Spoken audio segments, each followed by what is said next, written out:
Cleggy, Cleggy, Cleggy!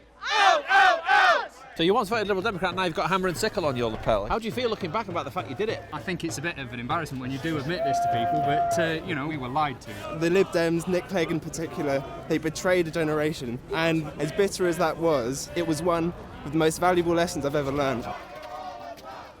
We've come to a demonstration by a group who call themselves the Free University of Sheffield. Heading for the Vice-Chancellor's office, apparently. It's quite exciting. I never did this sort of caper when I was a student. They're in favour of the living wage for university staff and against tuition fees, the marketisation of higher education, neoliberalism in general, and the man who for them symbolises all of that, local MP Nick Clegg. The large student population of Sheffield is a factor in what could be the biggest shock of the election. The Deputy Prime Minister losing his seat. Hello. How are you? How are you? You all right? When you're in opposition, people project anything onto you, and then you're in government, and suddenly people get disappointed. I mean, you've sort of lived that, really, Yes, for 4 or 5 years. Yes. How's it been? Well, I mean, look, don't go into politics if all you want to be is sort of perpetually liked by everybody. It's just, I mean, it's not a sort of flighty beauty contest, and it's not for the faint-hearted. What do we want? Living wage! What do we want it now? Everyone's now sitting down for a meeting in, to use the correct terminology, a non-hierarchical, directly democratic space. As the election approaches, Sheffield seems to be alive with debate. This one soon turns to what to do about Clegg. Nick Clegg's pretty much destroyed as a political character, but I think we could put the nail in the coffin. I don't know if it helps to just focus on Nick Clegg. Labour introduced tuition fees, and the fact is, you can get Nick Clegg out, it's a good symbolic thing, but the next person that's in there is just going to oppress him in the same way. If we want a figure to focus on and actually say, think about it, think about the difference the politics can make in your life, well, look at this man, and look at how much he has done to wrong us, and we can get rid of him. And we need to take that message to students, and we need to take that to the community.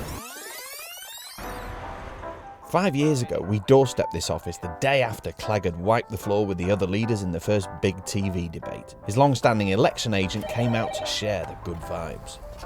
Frankly, we're not surprised. I mean, we have enormous faith in Nick. He's obviously a true believer in democracy. I mean, that sounds a bit pious, but actually is a fact. So you're excited? Oh yes, of course.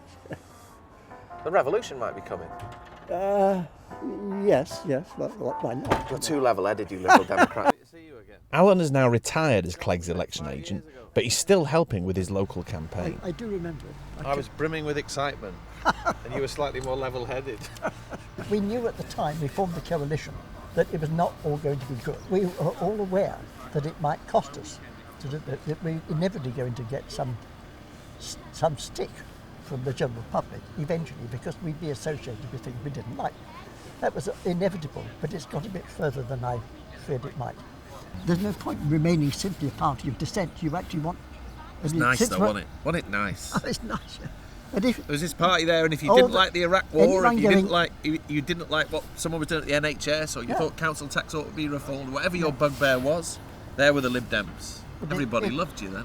I know, but it's not the way to pursue politics, really, is it? It's not the way to form governments and so on.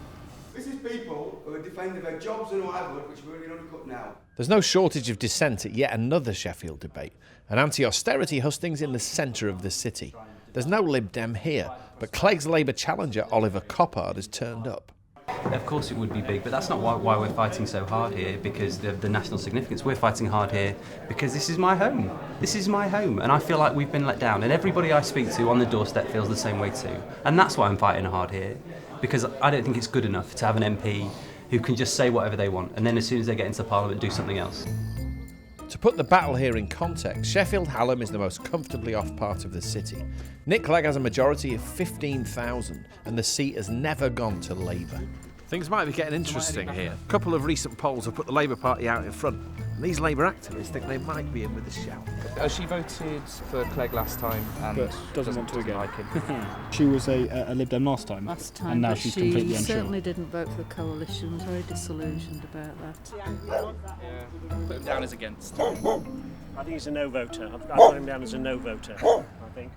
Of course, the Lib Dems also have an energetic ground operation. Do you take seriously the supposed threat from Oliver Coppard and the Labour Party? We've always had to... You do? Yeah, we always have to fight for this seat. It's never been an easy seat for anyone. The evidence, and I've been campaigning as well since September, is good. We're not going to lose. You know what the situation is here, don't you? Now it's either us or Labour.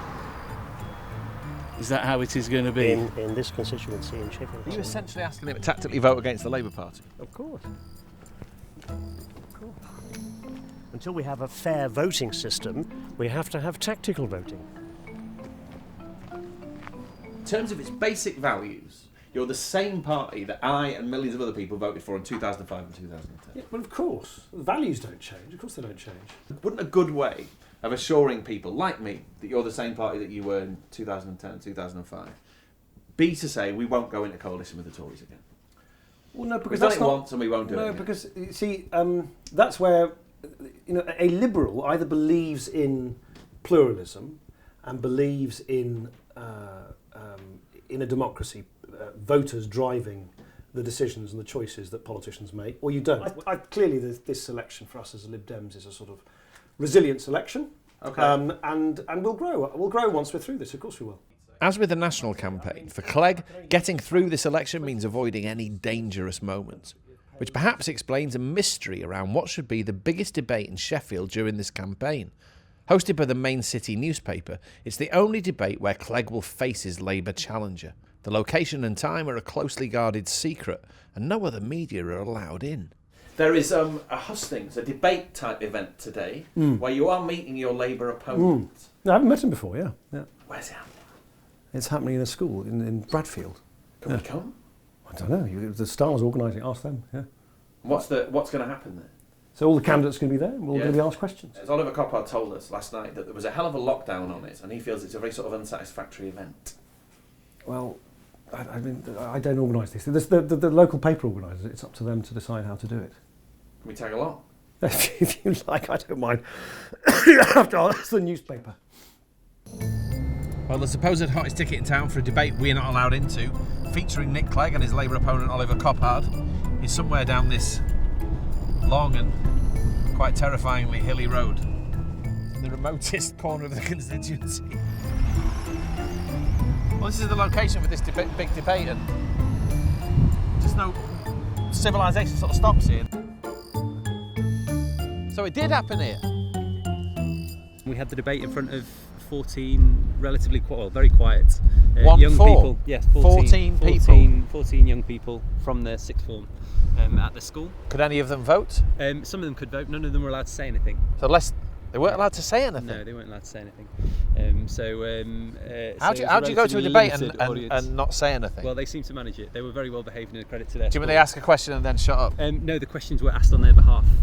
So they weren't allowed to ask the questions themselves. This is the example of democracy we're setting to our youth here. Exactly, indeed. Welcome to what promises to be a seminal moment in the run-up to the election 2015. We're going to move to the tough questions, and some of them are tough. What are they going to do with the National Health Service? To finish, we decided to do our bit for local democracy and play some of the debate to our student friends. The attainment gap, in other words, how well poorer kids do in school compared to more affluent kids do in school, is closing for the first time in ages. It's just like so out of touch. Yeah. He doesn't know. And I don't think any of them know, because these guys went to university when it was free. Yeah, exactly. They don't like, statistics can't tell them what students are going through. How many people here are going to vote for one of the 3 so-called mainstream parties? Nope. None of you? Zero. Yeah. Absolutely. Yeah, pretty much. Well, UKIP have bought the outside of the Boston Target. It says meet Nigel Farage at the Haven High Academy on April the 8th. And on the back, vote local man. Sounds like a superhero. Goes into phone boxes and emerges as local man.